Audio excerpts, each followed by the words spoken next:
Finally $1 is equal to 89.67 rupees हो गया। अब इसका इफेक्ट इकोनॉमी पर क्या पड़ेगा, स्टॉक मार्केट पर क्या पड़ेगा, गोल्ड और सिल्वर पर क्या पड़ेगा, अगले 3 मिनट में हम लोग पूरे के पूरे पिक्चर्स को समझते हैं। अब $1 89.67 के बराबर हुआ है, इसका मतलब रुपीज कमजोर हो गया और डॉलर स्ट्रांग हो गया। क्लियर है। अब इसका मतलब क्या हो गया कि $1 को अगर हमको खरीदना है तो अब हमको ज्यादा पैसा देना पड़ेगा, 89.67 रुपीज देना पड़ेगा। पहले हम लोग 85 में ही $1 को खरीद लेते थे या एक्सचेंज कर लेते थे। अब बात हुआ कहाँ कि इसका इफेक्ट पड़ता है इंपोर्ट पर भी। इंपोर्ट महंगा हो जाता है, जिसमें क्रूड ऑयल, इलेक्ट्रॉनिक्स, गोल्ड, ये सब चीज़ इंपोर्ट करते हैं तो वो चीज़ महंगा हो जाता है और इन्फ्लेशन इंक्रीज कर जाता है। और अगर एक्सपोर्ट्स का बात करते हैं तो एक्सपोर्ट सस्ता हो जाता है, जिसमें आईटी कंपनीज, फार्मा, टेक्सटाइल्स वगैरह आ जाता है। क्यों? क्योंकि रुपीज के टर्म में इन लोगों का रेवेन्यू बढ़ जाता है, प्रॉफिट मार्जिन बढ़ जाता है।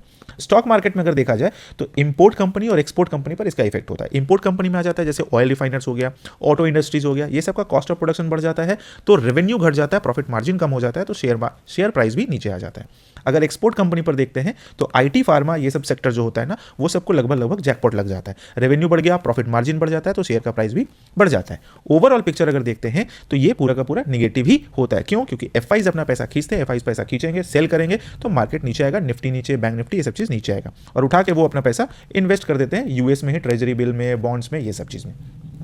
अगर हम गोल्ड और सिल्वर का बात करते हैं तो इसके लिए एक थंब रूल होता है, डॉलर महंगा होगा तो गोल्ड और सिल्वर भी महंगा हो जाएगा। एग्जांपल के तौर पर समझते हैं, मान लेते हैं गोल्ड का प्राइस $2000 पर आउंस है। अगर $1 अगर 80 रुपये का है तो हमको 1 आउंस गोल्ड खरीदने में 1,60,000 लगाना पड़ेगा। वही अगर 89.64 रुपीज़ के प्राइस पर अगर खरीदते हैं तो हम लोग को 1 आउंस खरीदने में 1,00,000 अप्रॉक्सीमेटली 80,000 लगाना पड़ेगा। तो यहाँ हो जाता है महंगा और यहाँ हो जाता है सस्ता। दूसरे तौर पर देखा जाए तो यहाँ पर अगर हमारा प्राइस नीचे यानी कि रुपीज़ कमजोर हो रहा है और महंगाई से बचना है तो महंगाई से बचने के लिए लोग गोल्ड की तरफ भागते हैं, उधर इन्वेस्ट करते हैं, जिसके वजह से डिमांड बढ़ जाता है और डिमांड जैसी बढ़ता है तो गोल्ड का प्राइस भी आसमान छूने लग जाता है। कंक्लूजन के तौर पर ये देखते हैं हम लोग कि इन्फ्लेशन अगर बढ़ रहा है तो वोलेटिलिटी भी बढ़ेगा, उतार चढ़ाव रहेगा, तो ध्यान से ट्रेडिंग करना होता है।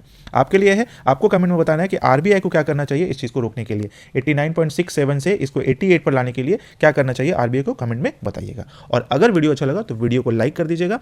अगर नए आए हैं चैनल पर तो चैनल को सब्सक्राइब भी कर दीजिएगा। मिलते हैं नेक्स्ट वीडियो में एक अच्छे टॉपिक के साथ।